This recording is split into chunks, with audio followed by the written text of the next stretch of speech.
Hello दोस्तों, कैसे हैं आप सब। उम्मीद है खैरियत से होंगे। मैं हूं आपका दोस्त इमरान खान और आप देख रहे हैं मेरा यूट्यूब चैनल अहमद इन्फो।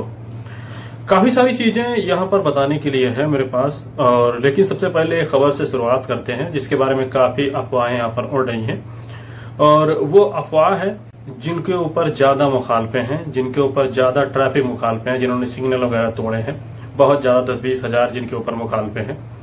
उन तमाम लोगों के मुखालफे माफ कर दिए जाएंगे 20%। और इसके लिए उनको जवाजात के ऑफिस में जाना होगा, वहां एप्लीकेशन देना पड़ेगा और उसके बाद में उनका 20% जो है मुखालफा, जैसे कि अगर समझ लीजिए कि 1000 है तो उसमें से 200 रियाल कम हो जाएगा। तो इस तरह की तमाम बातें चल रही थी पब्लिक में और इसको लेकर काफी ज्यादा अफवाह थी।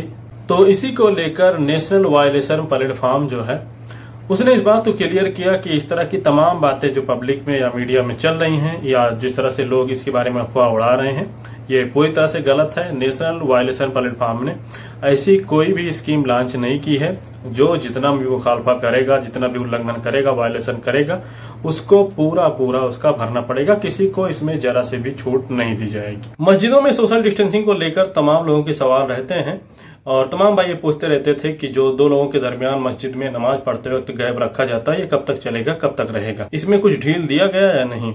तो यहाँ पर आज मिनिस्ट्री ऑफ इस्लामिक अफेयर्स ने साफ कर दिया है कि मस्जिदों में सोशल डिस्टेंसिंग बदस्तूर जारी रहेगा, जैसे कि पहले से चल रहा है वैसे ही चलता रहेगा।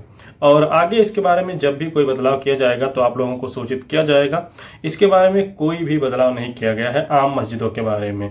सिर्फ और सिर्फ मस्जिद हराम और मस्जिद नबी में ही सोशल डिस्टेंसिंग खत्म की गई है। दूसरी खबर यहाँ पर है म्यूनिसिपल अफेयर्स की तरफ से, जिसको हम आम भाषा में म्यूनिसिपालिटी कहते हैं। तो सऊदी म्यूनिसिपल अफेयर्स ने तमाम लोगों को आगाह किया है कि किसी भी ग्रीन एरिया में कहीं भी आग न जलाएं। जैसे कि आप जानते हैं कि ठंडी आने वाली है, काफी लोग हैं जो कि पार्क वगैरह में जाते हैं और वहां पर आग जलाकर बैठते हैं। तो इस पर कहा है कि अगर कोई इस तरह से करता है, पार्क वगैरह में आग जलाता है, तो उसके ऊपर 4000 रियाल का जुर्माना किया जाएगा। इसके अलावा म्यूनिसिपल अफेयर्स ने तमाम हेयर सैलून को आगाह किया है कि अगर उनके यहाँ वुमेन्स हेयर सैलून है तो अपने सैलून में वाटर हीटर जरूर रखें। अगर कोई सैलून वाटर हीटर नहीं रखता, इसमें वो फेल पाया जाता है, तो उसके ऊपर भी 500 रियाल का जुर्माना किया जाएगा। इसके अलावा पब्लिक प्रोसिक्यूशन डिपार्टमेंट ने कहा है कि 18 साल से कम के लोगों को अगर कोई शीशा यानी हुक्का बार वगैरह में कोई 18 साल से कम लोगों को अलाउड करता है, उनको शीशा वगैरह देता है, उनको हुक्का पीने के लिए अलाउड करता है, तो उनके ऊपर भी 5000 रियाल का जुर्माना किया जाएगा। और म्यूनिसिपल अफेयर्स यानी म्यूनिसिपालिटी ने एक बात यहाँ पर और बताई है कि अगर कोई भी दुकान लोगों को सामान बेचने के लिए मना करती है तो उसके ऊपर भी 1000 रियाल जुर्माना किया जाएगा। आपके यहाँ सामान है, आप बेचने से मना करते हैं, तो आपको भी 1000 रियाल का जुर्माना किया जाएगा। इसके अलावा शायद ये खबरें आपने सुनी होंगी, नहीं सुनी तो मैं आपको बताता चलूं कि जो लोग सब्बाक वगैरह का काम करते हैं, यानी प्लम्बर हैं या जो लोग टाइल्स लगाते हैं, ईंटों की जुड़ाई वगैरह करते हैं, तो उसके लिए म्यूनिसिपल अफेयर्स ने कहा है कि रोड के किनारे असफाल्ट पर, असफाल्ट ये जो ब्लैक कलर की सड़क रहती है इसको कहते हैं, जो तेज स्पीड सड़कें रहती हैं तो उसको असफाल्ट कहा जाता है। तो इसमें कहा गया है कि असफाल्ट और इसके अलावा सड़क के किनारे जो फुटपाथ रहते हैं, यानी आप साफ भाषा में समझ लें कि सड़क या सड़क के किनारे फुटपाथ पर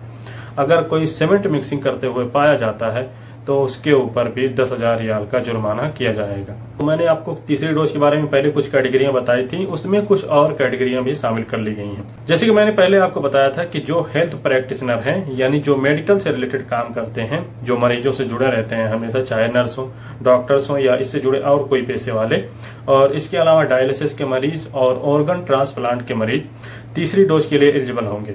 तो इसमें कुछ और कैटेगरियां भी यहाँ पर मिनिस्ट्री ऑफ हेल्थ ने जारी की हैं, वो मैं आपको बताता चलूं कि इसमें कहा गया है कि patient with chronic kidney failure, यानी जिनको भी किडनी फेल होने की बीमारी है, कभी उनकी फेल हुई थी, तो वो भी वैक्सीन की तीसरी डोज ले सकते हैं। उनके सेहती में भी इस चीज का ऑप्शन दिया जाएगा।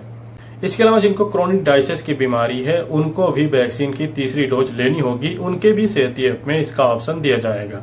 इसके अलावा जो लोग कोई ऐसा काम करते हैं जिनसे कि उनकी सेहत पर हमेशा असर पड़ने का खतरा रहता है, कोई भी धूल गर्दा वाला काम, जिस पर ज्यादा प्रदूषण, ज्यादा पॉल्यूशन उनके शरीर में पहुंचता है, तो उनके लिए भी कहा गया है कि वो भी वैक्सीन की तीसरी डोज ले सकते हैं। इसके अलावा एक खबर उम्रा के हवाले से है कि उम्रा के लिए जो पहले लिमिट थी कि आपको 15 दिन में एक ही उम्रा का परमिट मिलेगा, अब इस लिमिट को खत्म कर दिया गया है।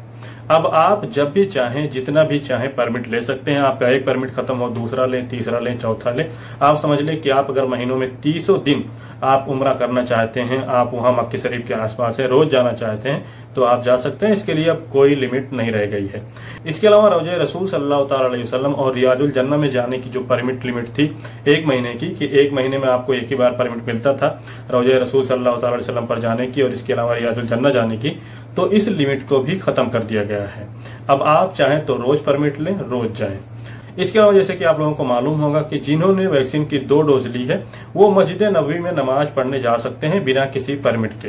हालांकि इसके अलावा और तमाम चीजों के लिए, यानी रोज़े रसूल सल्लल्लाहु अलैहि वसल्लम पर जियारत के लिए, उम्रा के लिए, रियाजुल जन्नह में जाने के लिए और मस्जिद हराम में नमाज पढ़ने के लिए, इन चारों चीजों के लिए परमिट जरूरी होगा। मस्जिद नबी में अगर आपको नमाज पढ़ना है तो आप परमिट नहीं भी लेंगे, तब भी आप जा सकते हैं अगर आपको वैक्सीन की दोनों डोज लगी हुई है तो इसी के साथ आज की इन्फॉर्मेशन खत्म होती है। उम्मीद है वीडियो आपको पसंद आया होगा। लाइक करना ना भूलें, चैनल पर नए हैं तो सब्सक्राइब करें। कोई सवाल हो तो कमेंट करें। बहुत बहुत शुक्रिया, थैंक यू।